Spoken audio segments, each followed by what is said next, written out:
دیکھیں اس میں تو کوئی شک نہیں ہے کہ اس کام کا پہلا مرحلہ دعوت و تبلیغی ہے، لیکن دعوت و تبلیغ سے افراد مہیا کیے جائیں گے، جمع کیے جائیں گے، لیکن ساری زندگی دعوت و تبلیغ نہیں ہوتی۔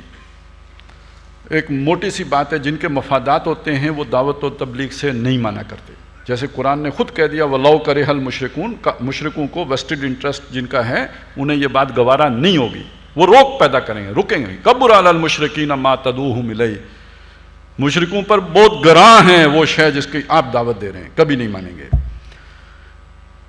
ہاں آپ اپنی دعوت و تبلیغ اتنی محدود کر دیں جو ان کو پسند نہیں ہے وہ نہ کہیں تو پھر ٹھیک ہے، لیکن یہ یعنی اگر پوری دعوت رکھیں، الحق و مرن، حق کڑوا ہوتا ہے، لوگ نہیں مانتے، اکثر نہیں مانتے، اور اکثر نے کبھی نہیں مانا۔ محمد الرسول اللہ کی اکثریت نے نہیں مانی تو ہم ان سے بڑے دائی ہیں کہ ہماری مان لیں گے؟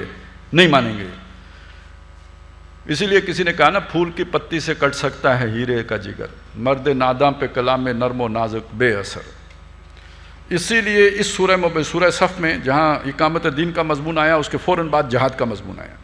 سورہ حدید میں جہاں یہ مضمون آیا کہ سارے رسول اس لیے بھیجے کہ وہ عدل قائم کریں، لِيَقُومَ النَّاسُ بِالْقِسْطِ، اس کے بعد لوہے کا ذکر آ گیا، وَأَنزَلْنَا الْحَدِيدَ فِيهِ بَأْسٌ شَدِيدٌ۔ اس کو ادھر جوڑ کے پڑھیں، یعنی کچھ لوگ اس قسط کو قائم نہیں ہونے دیں گے، مشرکین نہیں ہونے دیں گے، تو اب لوہے کی طاقت کو ہاتھ میں لے کر محاددہ کرنا پڑے گا، جو اگلی صورت ہے۔ ان الذین یحادون اللہ ورسولہ کبتوا کما کبت الذین من قبلہم، جنہوں نے اللہ اور اس کے رسول کے ساتھ جنگ کی لوہا ہاتھ میں لے کر، ادھر یہ بھی حزب اللہ ہے، ادھر یہ حزب الشیطان ہے، ان کا مقابلہ ہوا۔ اس سے پتہ چلا اہل تقویٰ کون سے ہیں، کون اپنی جانوں کی بازی کھیلنے والے ہیں۔ وَلِيَعْلَمَ اللَّهُ مَن يَنصُرُهُ وَرُسُلَهُ، اللہ نے جان لیا، دکھا دیا، پتہ لگ گیا کہ اللہ کے وہ جو دعوے دار تھے مدد کے، اس دعوے پر پورے اترنے والے کون ہیں۔ جب یہ پتہ لگ گیا تو پھر اللہ کی مدد آئی، وہ کامیاب ہوئے، فتح یاب ہوئے، اور ان کے ہاتھوں پھر اللہ تعالیٰ نے وہ عدل و قسط کا نظام قائم کر دیا۔ اس کو ایک اور طریقے سے سمجھ لیجئے، دیکھیں جس تزکیے کی بات آئی ہے وہ تزکیہ کیا ہے؟ اس درجے میں بندے کا دنیا سے بے غرض ہو جانا کہ اگر اسے اپنے خلاف بھی حق کی گواہی دینی پڑے تو اسے باک نہ ہو، بھائی کے خلاف دینی پڑے، باپ کے خلاف دینی پڑے، رشتہ داروں کے خلاف دینی پڑے، امیر کے خلاف دینی پڑے، غریب کے خلاف دینی پڑے، وہ حق کے ساتھ کھڑا ہو سکے۔ مجھے بتائیں اگر دنیا کی ادنا سی محبت بھی آپ کے دل میں ہو تو آپ یہ کر سکتے ہیں؟ جب تک کہ آپ آخرت کے مرید نہ بن جائیں یہ نہیں ہو سکتا۔ آپ آخرت کے مرید ہو گئے ہیں یہ کیسے پتہ چلے گا؟ یہ تب پتہ چلے گا جب آپ کو اپنی جان کی بھی پرواہ نہ رہے۔ اور یہ کہاں پتہ چلے گا کہ آپ کو جان کی پرواہ نہیں رہی؟ یہ بدر میں پتہ چلے گا، احد میں پتہ چلے گا، احزاب میں پتہ چلے گا، اس کے بغیر تو اس کا پتہ لگ ہی نہیں سکتا۔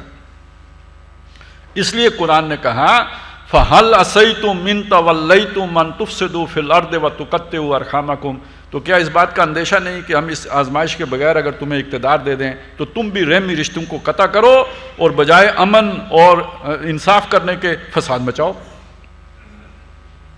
اس لیے قرآن نے کہا مَا كَانَ اللَّهُ لِيَذَرَ الْمُؤْمِنِينَ عَلَىٰ مَا أَنْتُمْ عَلَيْهِ، اللہ ایسا نہیں ہے کہ ایمان والوں کو اس حال پہ چھوڑے رکھے جس پر کہ وہ ہیں۔ کس حال پر ہیں؟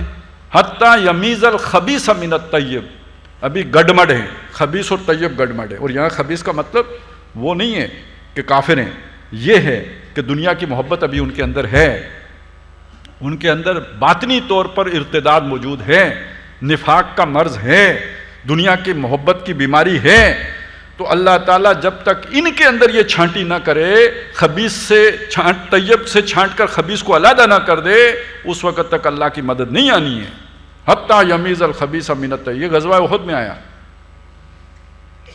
تو اس بات کو جان لیجئے کہ یہ چھانٹی کہاں ہو سکتی ہے؟ اہل ایمان کے دو خیمے کیسے بن سکتے ہیں کہ ایک میں ایمان کے علاوہ نفاق کی رتی نہ ہو اور دوسرے میں نفاق کے علاوہ ایمان کی رتی نہ ہو؟ کیسے بن سکتے ہیں؟ آزمائش آتی ہے تو جان پر بنتی ہے۔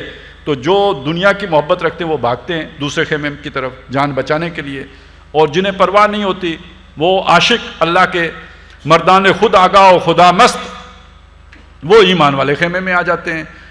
تو یہ ایکسٹریم درجے کی آزمائش کے بغیر وَلَنَبْلُوَنَّكُمْ بِشَيْءٍ مِّنَ الْخَوْفِ وَالْجُوعِ وَنَقْصٍ مِّنَ الْأَمْوَالِ وَالْأَنفُسِ وَالثَّمَرَاتِ، اس کے بغیر نہیں ہو سکتا. اور یہ تو وہ پھر مرحلہ جزاء سیئۃ سیئۃ مثلھا کا ہے نا، یہ مرحلہ دعوت و تبلیغ کا تو نہیں ہے، یہ ٹکراؤ کا مرحلہ ہے. اس میں جا کے یہ بات ثابت ہوتی ہے. حزب اللہ میدان جنگ میں بنتی ہے جو اللہ کا دین غالب کرتی ہے. یہ اکیڈمیوں میں نہیں بنتی، یہ ٹھنڈے کمروں میں نہیں بنتی. یہاں دعوت و تبلیغ ہوتی ہے، یہاں تربیت ہوتی ہے، یہاں تعلیم ہوتی ہے، تلقین ہوتی ہے، وعظ ہوتا ہے. اس سے وہ افراد تیار ہوتے ہیں جن میں یہ مادہ پیدا ہوتا ہے کہ ہم اللہ کی راہ میں کھڑے ہوں.